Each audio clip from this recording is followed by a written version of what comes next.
Hi Professor, I'm here to give my video assignment number 3, which covers Unit 7 and 8. Unit 7 was super cool because it talked about case studies such as workplace diversity and safety in the workplace, which I think are two very important things. This covers basically just like sleeping on the job, workplace diversity such as like speaking English on the job, and office romances as well. This is pretty interesting to me because on my job, I feel like I work really hard and I have to lift a lot of really heavy things where my own personal needs aren't really put into place because, or taken into consideration because they assume that I can do it, and sometimes we all end up hurting ourselves because our management is so careless with how they see us. Um, the second thing is workplace diversity. We have a lot of cleaners that speak different languages, and I think that's amazing. And I wish that they could have more than just a cleaning job. However, I do understand that it can be difficult to have people not be able to communicate correctly, especially if it's a position where it's customer service or public relations or something like that. I went to a store recently, and there was one woman who strictly spoke Spanish and one woman who spoke English and Spanish, and I felt bad because I didn't speak Spanish, and I didn't want the woman to make it seem like I was perceived as if I wasn't trying, but it's just like I am not educated enough to be able to speak more than one language, which is very unfortunate. However, it's good. I think that there is tons of places for people who speak more than one language, and that it really shouldn't be looked down upon. The last thing I'll talk about is office romances. I think that's pretty interesting because I always think of like Bill Clinton and Monica Lewinsky in this situation, and it was a really big deal. But like if Michelle Obama and Barack are in a relationship, that's also good. It's just funny though because I feel like it puts like a kaleidoscope against what a romance is or how people should live their lives or who they should love, and I think everybody should be able to love who they want to love, and if you want to get a divorce with somebody, you should do that before you cheat on them. But yeah, I definitely feel like it puts a lot of pressure on relationships because people are always looking at them. Oh, and then this is the one last thing that I wanted to talk about for Unit 7 was workplace and the environment. This is really important, especially when they have case studies that talk about like BP and oil refineries and things like that, because climate change is very real and it is affecting our environment. Right now, where I'm from Portland, Oregon, and Oregon is on fire because it's so dry and some little kid was playing with fireworks, which is unfortunate. However, that doesn't excuse that it was really dry due to climate change, and there's lots of hurricanes that are coming and that have already hit Texas, and now they're going to hit Florida, which is truly miserable. So for Unit 8, basically just covers advertising content, which I think is interesting because there was this one article about cereal, like there was like a brand of cereal and it was claiming that it would do all these amazing things like make you sleep better, like healthy and all this other stuff, which I feel like a lot of brands do have they do have that miscommunication, I guess, where they are like, oh, we're super healthy, like we're part of a balanced breakfast, all this stuff, but it's just like a ton of sugar. This makes me think of Gwyneth Paltrow's brand Goop, and she just recently got in trouble for saying that one of her products would like save your life or something like that, like something that would like cure cancer, and it definitely wouldn't. It was like an amethyst or like a crystal or something like that. And also sales from pharmacies was something that was covered in this unit, and I definitely am against big pharmacies, but I understand the importance of medicine. I think it's great and everybody should be vaccinated. However, I do understand that a lot of people are overcharged for medicine, and a lot of people are prescribed medicines that they don't necessarily need, and that's very unethical. The last thing that I'll talk about from Unit 8 was products that cover social issues such as Barbie not liking math. I think the issue with this is because Barbie is seen as like a role model, and it also shows that women are only meant to just cook and clean, and if Barbie, who is a role model who teaches children, says that she doesn't like math, then the kids will grow up and not like math as well. So now I'm going to go into the questions and answers. 8.5, the stakeholders were the CEO, the researchers, and the engineers. And I think that this company was ultimately irresponsible and they lacked awareness. And in the graph that it showed in the earlier chapter 3.12, I believe, it basically, because they were so irresponsible, it made their regulation decrease because it just wasn't as high as it should have been because nobody was really paying attention. For 8.6, for question number 1, imposing liability on the peanut corporation basically means that the peanut crops and the products would be more expensive again, which is not very good. And then also a lot of employees would lose their jobs because a lot of the plants would close down and a lot of the stores would close down, and this would not be very helpful. But they could definitely come up with better resources and testing to make sure that the product wasn't contaminated with E. coli or another foodborne illness. In question 2, sorry, I lost my place of where questions were. Anyways, I think that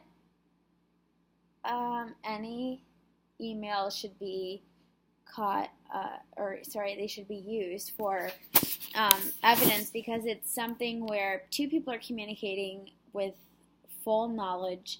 And I also feel like if Hillary couldn't have been elected for president because of her emails, then any email evidence should be used, which is very silly, but yeah. Question number 3, basically the dad was saying that his son was unaware of the situation, which I think almost makes it worse because if you're talking to somebody about what's going wrong in the company, then you're fully aware of what's happening. For problem 8.7, shareholders are basically ignored about the situation with the Tylenol, which not very cool. For question number 2, I feel like it would be really smart to promote their own products, not Tylenol, but the competition, if they promoted their products during this time where a big brand was really suffering, because then they could really show their product benefits and say, hey, we're not going to kill you with cyanide, we're just going to give you pain relief.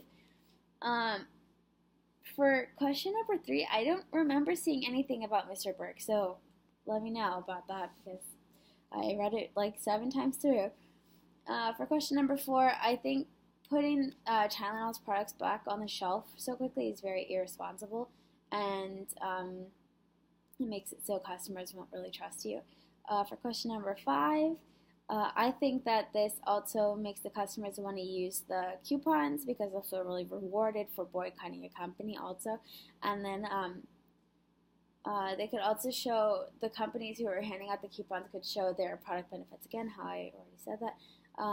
I don't think it's correct for that credo to be applied to Tylenol when they have caused so many deaths. They should make a new one.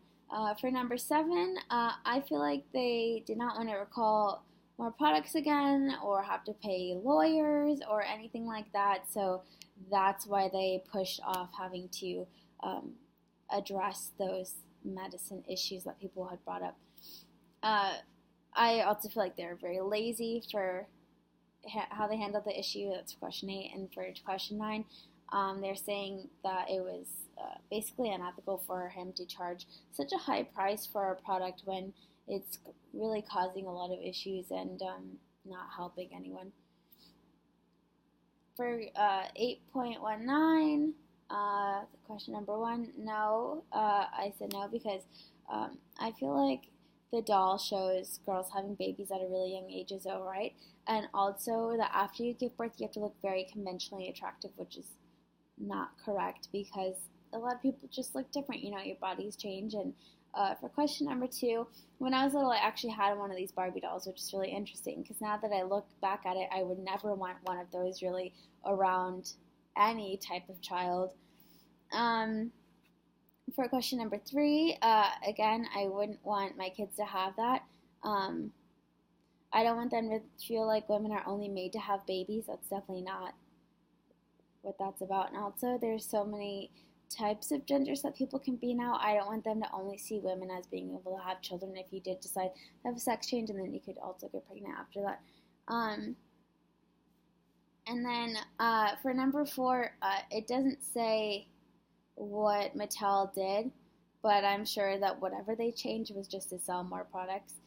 For question 8.20, number 1, I feel like this is relevant because it shows their lifestyle in the first place, and they're not taking precautions on how they are being healthy, because if you just eat and eat and eat and eat and then you don't work out, then it's a very fair question for the judge or the court to ask, hey, well, what's your workout routine? What else are you eating with that? Because it's like if you're only eating fast food, you're clearly not taking care of yourself. For question number 2, that sounds terrible, but anyways, sorry, I'm running out of time. For question number 2, it's not a company's fault for coming up with a product. It's basically your fault for consuming it irresponsibly. For question number 3, I feel like just when one person sues a large corporation, then basically they will want to keep suing them just to try to get more money. For question number 4, you can also make decisions that can be tempting. So if they offer salads, they know that they won't sell the salads. They know that they would sell the burgers, and it's just kind of like a cover-up to show that they also have healthy options. So it really puts the blame on the customer if they did make an irresponsible decision. For the last 8.21, question 1, I feel like the children's ads definitely aren't looked at anymore. It's definitely more of the toys or the Barbie dolls that will be talked about. Maybe just because the children can idolize those more, and also they spend more time with it, whereas they don't spend a lot of time watching advertisements. For question number 2, I think that the parents and the children are both stakeholders.